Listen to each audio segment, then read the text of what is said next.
that the global semiconductor industry per se is less than 1% of the global GDP. So the total market is about $600 billion, and India is about 5% of that global market. We consume about roughly $30 billion worth of semiconductors. And therefore, the question is, why is everybody so interested in semiconductors? Because it's a strategic issue, it's a geopolitical issue. It's not a question of return on investment. It's not a question of how big the market is. If we do not have semiconductors, many industries will start collapsing. We saw that happening during COVID. We saw what happened to the automobile industry when they were not able to get the semiconductors in. They could not do the production. They could not supply cars, and there was a huge pent-up demand, but no supply. And that was the case also with washing machines and many white goods and air conditioners and so on and so forth.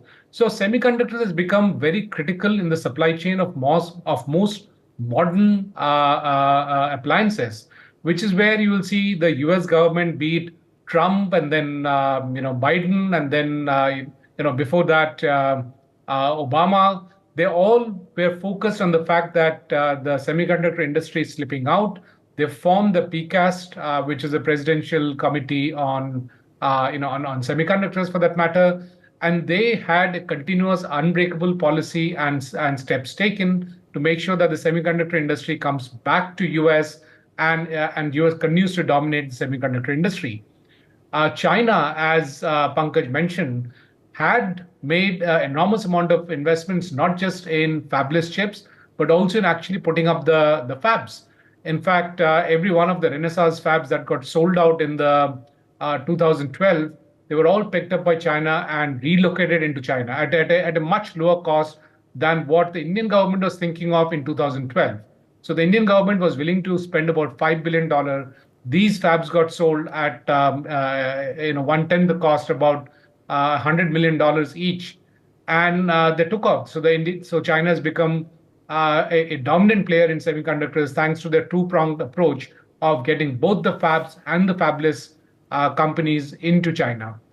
India needs to replicate that. Okay. And unfortunately, it's a very expensive game to play. If you look at the Tata investments in Dholera that's coming up, that's over a $10 billion investment into a single plant, and it's nowhere close to a world-class scale.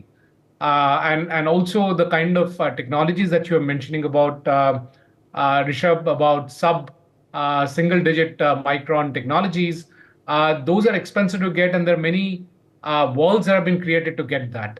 And in fact, right now we're left with only one company which can provide the instruments and the machinery that can create sub-4 nanometer semiconductors, and that's based out of Netherlands. Yeah. And there's a huge amount of focus to make sure that they do not supply their machines to China.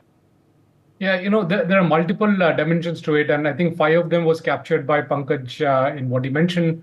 The government is going around and putting all the existing the supercomputers together in one single grid so that you get a supercomputer in that sense. Please do keep in mind, one point in time, the Tata's Eka computer was the fastest supercomputer in Asia. Correct. And since then we have slipped. There hasn't been much of a focus.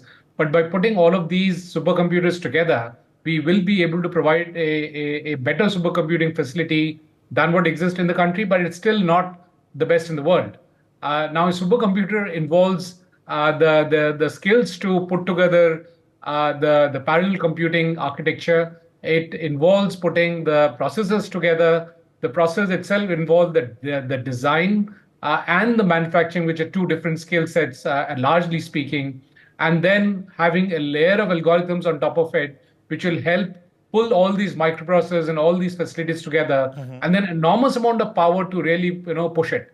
To put a comparison of power of how much power is needed, one single AI data center of Google consumes about 1.5 gigawatts of electricity. That's 1/7 the total electricity that Delhi needs. In fact, even more than 1/7, because the Delhi's power consumption. Delhi is about 8,000 during summer. Yes. Right. So that's the amount of power consumption that is needed for one data center of one company for AI. So there's a lot that needs to be done. There aren't any shortcuts. We need to put all of this together. Now, fortunately, India is not a basket case. We have a lot of things going for us. I think it's up to leadership to pull all these resources together Okay. and really accelerate on this front. Okay.